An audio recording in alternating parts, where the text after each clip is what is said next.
So Palestine ಮತ್ತು Israel ನಡುವಿನ ಈ ಒಂದು ಕಾಳಗ ನೀವು ಹೇಳೋದಾದ್ರೆ ಏನು ಕತೆ? ಸೂಟ್ ಹಾಕೊಂಡು ಕೋಟ್ ಹಾಕೊಂಡು ಇಂಗ್ಲಿಷ್ ಮಾತಾಡೋರು ಕೂಡ ಟೆರರಿಸ್ಟ್, ದೊಡ್ಡ ಮಹಾನ್ ಟೆರರಿಸ್ಟ್ ಆಗಿರ್ತಾರೆ. ಅಮಾಯಕನ ಕೊಂದಾಕದೆ ಭಯೋತ್ಪಾದನೆ.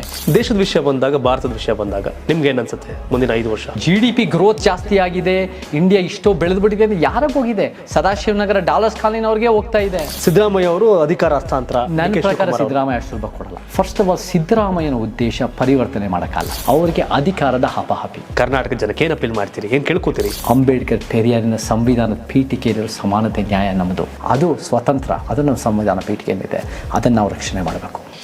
ನಾನು ದೇಶ ಬಿಟ್ಟು, ಯಾಕಂದ್ರೆ ನೀವು ಇಡೀ ವಿಶ್ವದ ಎಲ್ಲ ದೇಶಗಳ ಒಂದಷ್ಟು ವ್ಯವಸ್ಥೆಗಳನ್ನ ನೋಡ್ತಿರ್ತೀರಿ, ಗೊತ್ತು.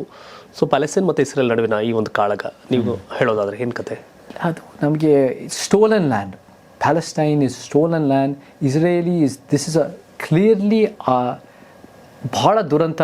ಅದು ಒಂದು ವೈಲೆನ್ಸು, ಅದರ ಒಂದು ಟೆರರಿಸಮ್, ಅದು ಸ್ಟೇಟ್ ಸ್ಪಾನ್ಸರ್ಡ್ ಟೆರರಿಸಮ್ ಅಂದರೆ ಸುಳ್ಳಾಗಲ್ಲ. It's state sponsored terrorism. ಇಷ್ಟು ಒಂದು ಅಮಾಯಕರು ಮಕ್ಕಳು 35,000 ಸಾಯಿಸಿ ಬಾಂಬ್ ಮಾಡಿ, ಅದನ್ನು ಅಕ್ಟೋಬರ್ 7 ಇದು ಶುರುವಾಗಿಲ್ಲ. ಇದು ಅಕ್ಟೋಬರ್ 7, ಅಕ್ಟೋಬರ್ 6 ಎಷ್ಟೋ ಒಂದು ವರ್ಷಾನ್ಗಟ್ಟಲೆ, ಎಷ್ಟೋ ದಶಕಗಳ ಕಾಲ ಪ್ಯಾಲೆಸ್ಟೈನ್ ಮೇಲೆ ದಾಳಿ ಮಾಡ್ತಾ ಇದೆ Israel state. Israel state for 100 years Zionist ideology, ಎಲ್ಲ ಐಡಿಯಾಲಜಿ ಅಂತೀವಲ್ಲ, ಆ ಝಯನಿಸ್ಟ್ ಐಡಿಯಾಲಜಿನೇ ಒಂದು ಭಯೋತ್ಪಾದಕ ಸಿದ್ಧಾಂತ. ಅದು ಆ ಸಿದ್ಧಾಂತ ಇವ್ರ ಭೂಮಿಗೆ ಬಂದು, ಅಲ್ಲಿರೋ ಮೂಲ ನಿವಾಸಿಗಳು ಬಂದು, ಅವ್ರ ಭೂಮಿನೇ ನಮ್ಮದು ಮೂಲತಃ ದೇವರು ಏನೋ ಒಂದು ಹೇಳಿದಾನೆ ಅನ್ನೋ ಒಂದು ಭ್ರಮೆನಲ್ಲಿ ಬಂದುಬಿಟ್ಟು ಅವ್ರ ಮೇಲೆ ಅವರು ಒಂದು ಬೇರೆ ಕಡೆ ಹಾಕ್ಬಿಟ್ಟು ಅವ್ರನ್ನ ಕೊಂದಾಕಿ ನಕ್ಬಾ ಎಲ್ಲ ಮಾಡಿ, ಅವ್ರನ್ನ ಒಂದು ರೀತಿ ಈ ಒಂದು 2ನೇ ದರ್ಜೆ 3ನೇ ದರ್ಜೆಯ ವ್ಯಕ್ತಿಗಳು, ಕಾನೂನು ಉಲ್ಲಂಘನೆ, ಅವರ ಅಭಿವ್ಯಕ್ತಿ ಸ್ವತಂತ್ರನ ಕಿತ್ತಾಕಿ, ಅವ್ರ ಮಾನವ ಹಕ್ಕುಗಳು ಕಿತ್ತಾಕಿ. So it is clearly a state sponsored terrorism sponsored by America. US is clearly sponsored financially. ಎಷ್ಟೋ ಅವ್ರ ಮಿಲಿಟ್ರಿಗೆ ಎಷ್ಟೋ ಲಕ್ಷಾಂತರ ಕೋಟಿ ಕೊಡ್ತಾ ಇರ್ತಾರೆ ಅವ್ರ ಮಿಲಿಟ್ರಿಗೆ, ಅವ್ರ ವೆಪನ್ಸ್ಗೆ. So this is state sponsored terrorism sponsored by the biggest terrorist in the world, Israel and America. ನಮಗೆ ವಿರೋಧ ದೇಶ ಆಗಬೇಕು ಅಂದರೆ ಪಕ್ಕದ ಪಾಕಿಸ್ತಾನ ಅಲ್ಲ. ಪಾಕಿಸ್ತಾನ್ಗೆ 108 ಸಮಸ್ಯೆಗಳಿದೆ, ಬ್ಯಾಂಕ್ರಾಪ್ಟ್ ಆಗ್ಬಿಟ್ಟಿದ್ದಾರೆ, ಅವ್ರದ್ದೇ ಆದ ಮಿಲಿಟ್ರಿ ಡಿಮಾಂಡ್, ಅದು ಒಂದು ಥಿಯಾಕ್ರಸಿ, ಆ ಧರ್ಮದ ನಡುವೆ ಗುಂಗ್ನಲ್ಲಿ ಸಾಯ್ತಾ ಇದ್ದಾರೆ, ಎಷ್ಟೋ ಸಮಸ್ಯೆಗಳಿದೆ. ಬಾಂಗ್ಲಾದೇಶ ಅವ್ರದ್ದೇ ಆದ ಸಮಸ್ಯೆ. ಇವರೆಲ್ಲ ನಮ್ಮ ಶತ್ರುಗಳು. ಇಸ್ರೇಲ್ ಆಗಿರ್ಬೋದು, ಅಮೇರಿಕಾ ಆಗಿರ್ಬೋದು, they must be the enemy state of somebody who believes in democracy and freedom like ನಮ್ಮ Bharat. So enemy state US. ನಮಗೆ ಪಾಕಿಸ್ತಾನ ಜಿಂದಾಬಾದ್ ಅಂದಿದ ತಕ್ಷಣ ಗಲಾಟೆ ಆಗ್ಬಿಡುತ್ತೆ. ಆದರೆ US ಯಾವುದಾದ್ರು ವೀಸಾ ತೊಗೊಂಡ್ರೆ ಎಸ್ಕೇಪ್ US ಹೋಗ್ಬಿಟ್ಟು ಅಲ್ಲಿ ಅಮೇರಿಕನ್ನಲ್ಲಿ ಬದುಕಿ ಅಮೇರಿಕಾ ಆಗೋದು ನಮಗೇನು ದೇಶದ್ರೋಹಿ ಕಾಣಲ್ಲ. America and Israel are doing atrocious things. ಅವ್ರ ಮೇಲೆ ಇಂಟರ್ನ್ಯಾಷನಲ್ ಕೋರ್ಟ್ಸ್ನಲ್ಲಿ ಆ ನೆಟನ್ಯಾಹು ಮೇಲೆ, ಬೈಡನ್ ಮೇಲೆ ಯಾರು ಇದ್ದರು, ಅದು ಕ್ಲಿಂಟನ್ ಆಗಿರ್ಬೋದು, ಒಬಾಮಾ ಆಗಿರ್ಬೋದು. ಒಬಾಮಾ 3 ಯುದ್ಧನ 7 ಯುದ್ಧ ಮಾಡಿದ್ದು. ಇವರೆಲ್ಲರೂ ಕೂಡ ಅದು ಇಂಟರ್ನ್ಯಾಷನಲ್ ಟೆರರಿಸಮ್. ಎಷ್ಟೋ ಸರಿ ಒಂದು ಗಡ್ಡ ಬಿಟ್ಟು ಟೋಪಿ ಬಂದು ಟೆರರಿಸಮ್ ಅಷ್ಟೇ ಸುಲಭ ಅಲ್ಲ. ಸೂಟ್ ಹಾಕೊಂಡು ಕೋಟ್ ಹಾಕೊಂಡು ಇಂಗ್ಲೀಷ್ ಮಾತಾಡೋರು ಕೂಡ ಟೆರರಿಸ್ಟ್, ದೊಡ್ಡ ಮಹಾನ್ ಟೆರರಿಸ್ಟ್ ಆಗಿರ್ತಾರೆ. ಸೊ ಹಿಂಸೆ, ಅವರ ಧಾರ್ಮಿಕವೋ ರಾಜಕೀಯ ಸಿದ್ಧಾಂತಕ್ಕೆ ಹಿಂಸೆ ಮಾಡೋದು, ಅಮಾಯಕನ ಕೊಂದಾಕದೆ ಭಯೋತ್ಪಾದನೆ. ಅಮೇರಿಕ ಮತ್ತು ಇಸ್ರೇಲ್ ಭಯೋತ್ಪಾದನೆ ದೇಶಗಳು ಅಂತ ಹೇಳಿದ್ರೆ ಸುಳ್ಳಿಲ್ಲ. ಸೊ ದೇಶ, ನಾನು ಆಗಲೇ ಹೇಳಿದೆ, ನಮ್ಮ ಏಷ್ಯಾ ಖಂಡದಲ್ಲಿ ಭಾರತ ಮತ್ತು ಚೀನಾ ದೊಡ್ಡ ರಾಷ್ಟ್ರಗಳು. ಜನಸಂಖ್ಯೆ ಬಂದಾಗ ನಾವು ನಂಬರ್ 1 ಇದ್ದೀವಿ ಜನಸಂಖ್ಯೆ ವಿಚಾರದಲ್ಲಿ. ನಾನು ಆಗಲೇ ಹೇಳಿದೆ, ನೀವಾಗಲೇ ಪಾಕಿಸ್ತಾನ ದಿವಾಳಿ ಆಗಿರೋ ಬಗ್ಗೆ ಎಲ್ಲ ಹೇಳಿದೆ.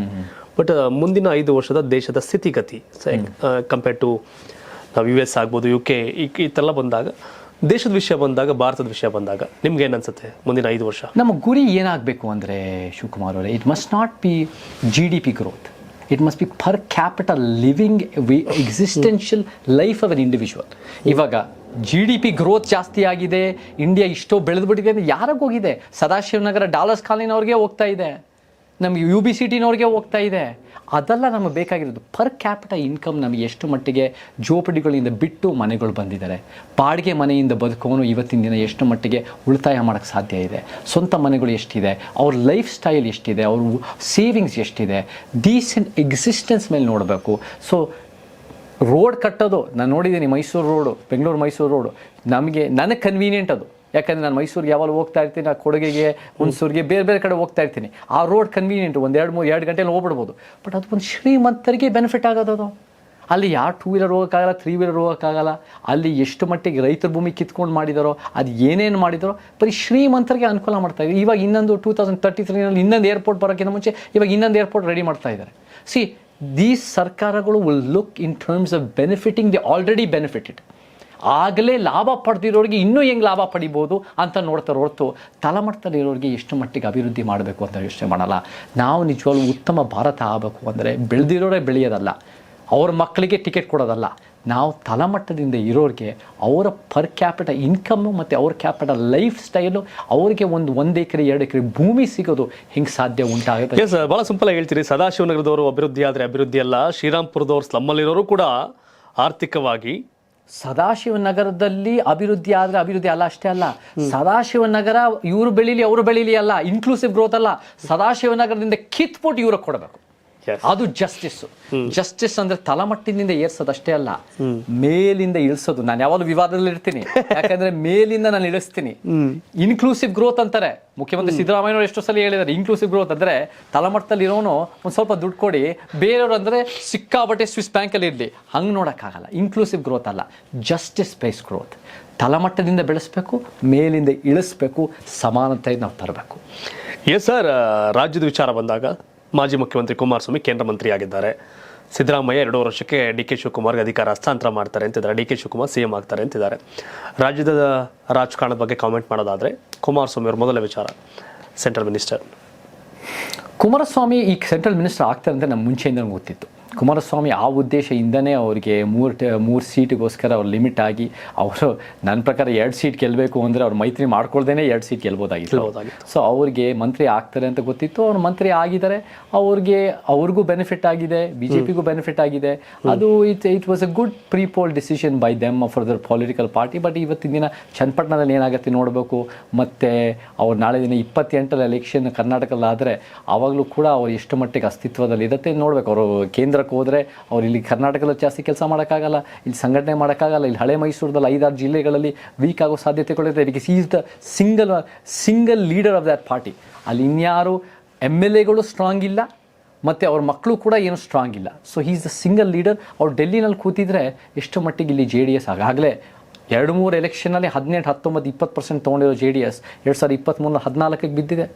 ದೊಡ್ಡ ಡೇಟ್ ಆಗಿದೆ. MLAಗಳು 19-20 ಒಳಗೆ ಬಿದ್ದಿದೆ. So they are on the back foot. ಅದು ಮತ್ತು ಪೆನ್ ಡ್ರೈವ್ ಇನ್ಸಿಡೆಂಟು ಭಾಳ ಹೇಟ್ ಆಗಿದೆ. They are definitely on the back foot. ಏನು ಹೇಳ್ತೀರಿ ಇದ್ರ ಬಗ್ಗೆ? ಪೆನ್ ಡ್ರೈವ್ ಅದು ಭಾಳ ದೊಡ್ಡ ಕಳಂಕ. ಅದು ಪೆನ್ ಡ್ರೈವ್ ಇನ್ಸಿಡೆಂಟ್ ಅದು ಏನು ಇವಾಗ ದರ್ಶನ್ ಘಟನೆ ನಾವು ಒಂದು ರಾತ್ರಿ 1 ದಿನ ನಡೆದಿರೋದು, ಅದು ಕೊಲೆ ಅನ್ನೋದು ಭಾಳ ವರ್ಸ್ಟು. ಬಟ್ ನೀವು ವರ್ಷಾನ್ಗಟ್ಟಲೆ ಹಿಂಗೆ 300 ಜನ ಮಹಿಳೆಯರು ಸಾವಿರಾರು ವಿಡಿಯೋ ಮಾಡಿಬಿಟ್ಟು ಲೈಂಗಿಕ ಇದು ಮಾಡಿದಂಥ ಆರೋಪ, ಅಪರಾಧ ಅಲ್ಲ, ಅಪರಾಧಿ ಆಗಿಲ್ಲ ಇನ್ನು, ಆರೋಪ. ಅದಾದಮೇಲೆ 30 ದಿನ ಪಲಾಯನವಾದ ಆಗ್ಬಿಟ್ಟು ಅದನ್ನು ಇನ್ನೂ ಎಕ್ಸಾಸ್ಪರೇಟ್ ಮಾಡ್ತೀರಾ ಅಂದರೆ it is definitely questionable behaviour, character flaw. ಅದನ್ನು ಪಕ್ಷ ಹ್ಯಾಸ್ ಟು ರಿಕವರ್. ಅದನ್ನು ರಿಕವರಿ ಮಾಡಿಕೊಂಡು ಹಾಸನದಲ್ಲೂ ಕೂಡ ಅವರ ಕ್ರೆಡಿಬಿಲಿಟಿ ಕಳ್ಕೊತಾ ಇದ್ದಾರೆ. ದೊಡ್ಡ ಫೋರ್ಸಸ್ಗಳು ಬರ್ತಾ ಇದೆ. ಹಾಸನದಲ್ಲಿ ಕಾಂಗ್ರೆಸ್ ಗೆದ್ದಿದ್ದಾರೆ, ಮತ್ತು BJPನೂ ಕೂಡ ಅಲ್ಲಿ ದೊಡ್ಡ ಫೋರ್ಸ್ ಇದೆ. ಸೊ ಹಾಸನ ಅಷ್ಟು ಸುಲಭ ಗೆಲ್ಲಕ್ಕಾಗಲ್ಲ. ಇವಾಗ JDSನ ಪ್ರಭಾವ ಎಷ್ಟೋ ಕಡಿಮೆ ಆಗ್ತಾ ಇದೆ. ಅವ್ರು ಕೇಂದ್ರ ಮಂತ್ರಿ ಆಗಿದ್ದಾರೆ. ಕೇಂದ್ರ ಮಂತ್ರಿ ಕುಮಾರಸ್ವಾಮಿ ಆದಮೇಲೆ JDSಗೆ ಅಫೆಕ್ಟು ಜಾಸ್ತಿ ಆಗ್ಬೋದು ರಾಜ್ಯದಲ್ಲಿ ಅಂತ ನಾನು ಅಂದ್ಕೊಂಡಿದ್ದೀನಿ. ಮತ್ತು ಎರಡನೇದಾಗಿ ನೀವು ಇನ್ನೊಂದೇನು ಕೇಳ್ತೀರಾ? ಸಿದ್ದರಾಮಯ್ಯ ಅವರು ಅಧಿಕಾರ ಹಸ್ತಾಂತರ ನನ್ನ ಪ್ರಕಾರ ಸಿದ್ದರಾಮಯ್ಯ ಅಷ್ಟು ಸುಲಭ ಕೊಡಲ್ಲ. ಅಷ್ಟು ಸುಲಭ ಯಾಕೆ ಗೊತ್ತಾ? ಫಸ್ಟ್ ಆಫ್ ಆಲ್ ಸಿದ್ದರಾಮಯ್ಯನ ಉದ್ದೇಶ ಪರಿವರ್ತನೆ ಮಾಡೋಕ್ಕಲ್ಲ. ಸಿದ್ದರಾಮಯ್ಯ ಉದ್ದೇಶ ಉತ್ತಮ ಸಮಾಜ ಕಟ್ಟೋದಲ್ಲ, ಅವರಿಗೆ ಅಧಿಕಾರದ ಹಪಾಹಪಿ. ನಾನು ಯಾಕೆ ಹೇಳ್ತೀನಿ ಅಂದರೆ 2015ರಲ್ಲಿ ನಾನು ಅವ್ರ ಇಂಟರ್ವ್ಯೂ ನೋಡ್ತಾ ಇದ್ದೆ. ಅವರು ಆವಾಗ 5 ವರ್ಷ CM ಆಗಿದ್ದು, 13ರಿಂದ 18ವರೆಗೂ. ಆವಾಗ CM ಆಗಿದ್ದಾಗ ಅವ್ರು ಇಂಟರ್ವ್ಯೂ ಮಾಡೋರು. ನಾನು 98ಅಲ್ಲೇ ನನಗೆ CM ಆಗೋದು ಕೈ ತಪ್ಪೋಯ್ತು, 99ಅಲ್ಲೇ ತಪ್ಪೋಯ್ತು, ಏನೇನೋ ಹೇಳೋರು. ನನಗೆ ನೀವು ಇವಾಗ CM ಆಗಿದ್ದೀರಲ್ಲ, ಒಳ್ಳೆ ಕೆಲಸ ಮಾಡಿ, ದೊಡ್ಡ ಕೆಲಸ ಮಾಡಿ. ಅನ್ನಭಾಗ್ಯದಿಂದ ಏನು ಬದಲಾವಣೆ ಆಗ್ಬಿಡ್ತಾ, 5 kg ಕೊಟ್ಟಿದ ತಕ್ಷಣ ಜನರ ಜೀವನ ಪರಿವರ್ತನೆ ಆಗಲ್ಲ. ಸೊ ನನಗೆ ಅದನ್ನು ಯೋಚನೆ ಮಾಡಬೇಕಾಗಿರೋದು ಬಿಟ್ಟು ಅಧಿಕಾರ ಹೆಂಗೆ ಹಿಡಿಬೋದು ಅಂತ ಯೋಚನೆ ಮಾಡೋರು. DK ಶಿವಕುಮಾರ ಶಕ್ತಿನೇ ಚುನಾವಣೆ 5% ಜಾಸ್ತಿ ಮಾಡಿ ಆ ಒಕ್ಕಲಿಗರ ಬೆಲ್ಟಲ್ಲಿ ಜಾಸ್ತಿ ಬಂದಿದ್ದಕ್ಕೆ DK ಶಿವಕುಮಾರ್ ಕ್ರೆಡಿಟ್ ಹೋಯಿತು. ಸೊ ಅದಕ್ಕೆ he was a factor in the CMಶಿಪ್. ಆವಾಗ even though Siddaramaiah is the mass leader ಅಂದರೆ ಕ್ಯಾಸ್ಟ್ ಲೀಡರೇ, ಕುರುಬ ಲೀಡರ್. ಅದೇನು ಮಾಸ್ ಲೀಡರ್ ಅಂದರೆ ಅಸಮಾನತೆ ವಿರುದ್ಧ ಏನಲ್ಲ. ಬಟ್ ನಮಗೆ ಡಿ ಕೆ ಶಿವಕುಮಾರ್ ಅವಾಗ ಒಂದು ವರ್ಷದ ಹಿಂದೆ ವಾಸ್ ಅ ಫ್ಯಾಕ್ಟರ್. ಇವಾಗ ಒಂದು ವರ್ಷದಿಂದ he has been a strong factor. And Siddaramaiah ನನ್ನ ಪ್ರಕಾರ ಅವ್ರಿಗೆ ಅಧಿಕಾರ ಬಿಟ್ಕೊಡಲ್ಲ. ಡಿ ಕೆ ಶಿವಕುಮಾರ್ ಒಪ್ಕೊತಾರೆ ಅದನ್ನು, ಯಾಕಂದರೆ he is a dedicated party person. 5 ವರ್ಷ ಸಿದ್ದರಾಮಯ್ಯ ಮುಖ್ಯ ಮುಂದುವರಿಬಹುದು ನನಗೆ ಅನ್ಸಪ್ಪ, ನನಗೆ ಭವಿಷ್ಯ ಯಾರಿಗೂ ಗೊತ್ತಿಲ್ಲ. ಬಟ್ ಡಿ ಕೆ ಶಿವಕುಮಾರ್ ಮತ್ತು ಸಿದ್ದರಾಮಯ್ಯನ ಆಟಿಟ್ಯೂಡ್ ನೋಡಿದ್ರೆ power is very important. He is a power, he is interested in power, he is interested in being the CM. 5 ವರ್ಷ ಅವರೇ ನಿಭಾಯಿಸ್ಕೊಂಡು ಅವರೇ ಆಗ್ತದೆ. he also has the MLAs. ಇವಾಗ MLAs ಅವ್ರ ಹತ್ರ ಇದ್ದಾಗ ಅದು ಕೂಡ ಅದನ್ನು ಲೆಕ್ಕಾಚಾರ ಮಾಡಿ ಅಂತಾರೆ. ಅವ್ರಿಗೆ MLAಗಳು ಇದ್ದಾಗ ಅವರೇ ಸಿದ್ದರಾಮಯ್ಯನವರೇ 5 ವರ್ಷ ನಿಭಾಯಿಸ್ತಾರೆ ಅನಿಸುತ್ತೆ. ಆ್ಯಂಡ್ ಡಿ ಕೆ ಶಿವಕುಮಾರ್ ಅವ್ರನ್ನ ನಾನು ಸೈದ್ಧಾಂತಿಕವಾಗಿ ಯಾವುದೇ ಕಾರಣಕ್ಕೂ ಒಪ್ಪಲ್ಲ. ಅವರ ಆರ್ಥಿಕ ಸ್ಥಿತಿಗಳನ್ನ ನಾವೆಲ್ಲ ಕೂಡ ಇನ್ವೆಸ್ಟಿಗೇಟ್ ಆಗಬೇಕು, ಅದು ಯಾವುದೂ ಕೂಡ ನಾನು ಒಪ್ಪದೇ ಇದ್ರೂ he is a committed party person. Siddaramaiah is not committed party person. Siddaramaiah party ಮುಖ್ಯ ಅಲ್ಲ. ಅವರು ಜನತಾ ಪಕ್ಷದಲ್ಲಿ ಇರೋರು, JDS ಅಲ್ಲಿ ಇರೋರು, ಬೇಕಾದ ಅಧಿಕಾರಕ್ಕೋಸ್ಕರ ಕಾಂಗ್ರೆಸ್ ಹೋಗ್ತಾರೆ, ಏನು ಬೇಕಾದ್ರೂ ಜಂಪ್ ಆಗ್ತಾರೆ. But D K is a committed party person. He will accept it if the party says Siddaramaiah ಬಿಟ್ಕೊಡಿ ಅಂತ ಅಕ್ಸೆಪ್ಟ್ ಮಾಡಿ 5 ವರ್ಷ ಬಿಡ್ತಾರೆ. ನೆಕ್ಸ್ಟ್ ಟೈಮ್ ನಾನು ಆಗ್ಬೋದು. ನೆಕ್ಸ್ಟ್ ಟೈಮ್ ಆಗೋದು ಅಷ್ಟು ಸುಲಭ ಆಗಲ್ಲ. ಮಾಸ್ ಲೀಡರ್ ಇಲ್ಲದೇ ಇದ್ದರೆ ನಿಮ್ಗೆ ಅಷ್ಟು ಸುಲಭ ಆಗಲ್ಲ. But I don't think Siddaramaiah will give it up ಅಷ್ಟು ಸುಲಭವಾಗಿ. ಎಸ್ ಸರ್, ಸಮಾನತೆ, ಪರಿವರ್ತನೆ ಇದೆಲ್ಲದರ ಒಂದು ಇಟ್ಕೊಂಡು ನಿಮಗೇನು ಲಾಭ? ನಾನು ಹೇಳಿದಲ್ಲ, ಎಲ್ಲ ವ್ಯಕ್ತಿಯನ್ನ ಸಹಜವಾಗಿ ಸ್ವಾರ್ಥ ಅಂತಿರುತ್ತೆ. ಗಂಡ ಹೆಂಡ್ತಿ ಇದ್ದಾಗಲೂ ಗಂಡನಿಗೆ ಅವನದೇ ಆದಂಥ ಸ್ವಾರ್ಥ ಇರುತ್ತೆ, ಹೆಂಡ್ತಿಗೊಂದು ಸ್ವಾರ್ಥ ಇರುತ್ತೆ. ನಿಸ್ವಾರ್ಥವಾಗಿ ಸಿದ್ಧಾಂತ, ಪರಿವರ್ತನೆ, ಸಮಾಜವಾದ, ಸಮಾನತೆ ಇಟ್ಕೊಂಡು ಮಾತನಾಡ್ತಿದ್ದೀರಿ. ಒಳ್ಳೆಯವ್ರಿಗೆ ಒಳ್ಳೇದಾಗತ್ತೆ ಅನ್ನೋ ಒಂದು ಸಾಮಾನ್ಯ ಜನಗಳ ಕೆಟ್ಟ ನಂಬಿಕೆ ನನಗೆ ಗೊತ್ತಿಲ್ಲ. ಆ ಥರದ ನಂಬಿಕೆ ನಿಮ್ಮ ಬಗ್ಗೆ ನನಗೆ. ಆ್ಯಂಡ್ ನೀವು ಅಪೀಲ್ ಮಾಡೋದೇ ಆದರೆ ಜನಗಳಿಗೆ, ಕರ್ನಾಟಕ ಜನಕ್ಕೆ ಏನು ಅಪೀಲ್ ಮಾಡ್ತೀರಿ, ಏನು ಕೇಳ್ಕೊತೀರಿ? ಒಂದೇ ಹೇಳ್ತೀನಿ ಶಿವಕುಮಾರ್ ಅವರೇ. ಎಸ್ ಸರ್, ನಾವೆಲ್ಲ ಮನುಷ್ಯರು ಸರಿ ಸಮಾನರು. ಆದರೆ ಎಲ್ಲ ಆಲೋಚನೆಗಳು ಸರಿ ಸಮಾನ ಅಲ್ಲ. ನಾವೆಲ್ಲ ಮನುಷ್ಯರು ಸರಿ ಸಮಾನವಾದ ಆಲೋಚನೆ ಇದೆಯಲ್ಲ, ಅದೇ ಶ್ರೇಷ್ಠ ಆಲೋಚನೆ, ಅದೇ ಉತ್ತಮ ಆಲೋಚನೆ, ಅದೇ ನಮ್ಮ ಸಂವಿಧಾನದ ಪೀಠಿಕೆಯಲ್ಲಿರೋ ಆಲೋಚನೆ, ಅದೇ ಭಾರತದ ಕಲ್ಪನೆ ಆಲೋಚನೆ. ದೇಶ ಅಂದರೆ ದೇಶದ್ರೋಹಿ, ದೇಶಭಕ್ತ, ದೇಶ ಪ್ರೇಮಿ, ದೇಶ ವಿರೋಧಿ ದೊಡ್ಡದಾಗಿ ನಡೀತಾ ಇದೆ. ದೇಶ ಇವತ್ತಿನ ದಿನ ಜನರಲ್ಲ. ದೇಶ ಅಂದರೆ ಗಡಿಗಳಲ್ಲ. ದೇಶ ಅಂದರೆ ಪಕ್ಷಗಳಲ್ಲ. ದೇಶ ಅಂದರೆ ಒಂದು ಪರಿಕಲ್ಪನೆ. It's a nation is an imagination. ದೇಶ ಅಂದರೆ ಇವತ್ತು ಕೇಂದ್ರದಲ್ಲಿ ಹಿಂದೂ ರಾಷ್ಟ್ರ ಅಂತ ಬಂದಿದೆ. ಸಾವರ್ಕರ್, ಹೆಡ್ಗೇವರ್ ಯಾವತ್ತು ಪಠ್ಯಪುಸ್ತಕದಲ್ಲಿ ಇಲ್ಲ. ಚಳುವಳಿ ಮಾಡಿಕೊಂಡು ಅವರು ಕೇಂದ್ರದಲ್ಲೇ ಈ 38% ಮಾಡ್ಕೊಂಡು ಅವ್ರು 3 ಸಲ ಗೆದ್ದಿದ್ದಾರೆ. ಆ ಒಂದು ಹಿಂದೂ ರಾಷ್ಟ್ರ ದ್ವೇಷದ ಕಲ್ಪನೆ. ಹಿಂದೂ ನಾವೆಲ್ಲರೂ ಒಂದು ಅಂದ್ಕೊಂಡು ದಲಿತರು, ಆದಿವಾಸಿಗಳು, ಲಿಂಗಾಯತರು, ಬೌದ್ಧರು ಯಾವತ್ತೂ ಹಿಂದೂಗಳಲ್ಲ. ಮುಸಲ್ಮಾನರು, ಕ್ರೈಸ್ತನ ಕಡೆಗಣಿಸೋಕೆ ಆ ಹಿಂದೂ ರಾಷ್ಟ್ರ, ಆ ದ್ವೇಷದ ಕಲ್ಪನೆ ನಮ್ಮ ದೇಶ ಅಲ್ಲ. ರಾಮರಾಜ್ಯ ಅಂತ ಏನು ಹೇಳ್ತಾರೆ, ಈ ರಾಮರಾಜ ಶೂದ್ರ ಶಂಭೂಕ ಜ್ಞಾನ ಪಡೆಯೋ ತಲೆ ಕಡಿಯೋದು, ನಾವೆಲ್ಲ ಕಪಿಗಳಾಗೋದು, ಆಮೇಲೆ ರಾಕ್ಷಸರಾಗೋದು, ಅಗ್ನಿ ಪರೀಕ್ಷೆ ಸೀತೆಯನ್ನು ಮಾಡೋದು, ಈ ರಾಮರಾಜ ಯಥಾಸ್ಥಿತಿ ಕಲ್ಪನೆ. ಅದನ್ನು ನಾವು ಒಪ್ಪಕ್ಕಾಗಲ್ಲ. ಅಂಬೇಡ್ಕರ್, ಪೆರಿಯಾರಿನ ಸಂವಿಧಾನದ ಪೀಠಿಕೆಯಲ್ಲಿರೋ ಸಮಾನತೆ, ನ್ಯಾಯ ನಮ್ಮದು. ನಾನು ಕುಪ್ಪಳಿಗೆ ಹೋಗಿದ್ದೆ. ಕುಪ್ಪಳಿಗೆ ಹೋಗಿದ್ದಾಗ ಕುವೆಂಪು ಅವ್ರದ್ದು 2 ಮಾತು ನೋಡಿದೆ. ಅದನ್ನು ಸಿದ್ದರಾಮಯ್ಯ ಯಾವಾಗ ಹೇಳ್ತಾರೆ. ಅದರಲ್ಲಿ ಒಂದು ಸರ್ವ ಜನಾಂಗದ ಶಾಂತಿಯ ತೋಟ, ಇನ್ನೊಂದು ಸರ್ವರಿಗೂ ಸಮಪಾಲು ಸಮಪಾಲು. ಸರ್ವ ಜನಾಂಗದ ಶಾಂತಿಯ ತೋಟ ನಮ್ಮದಲ್ಲ, ಅದು ಯಥಾಸ್ಥಿತಿ.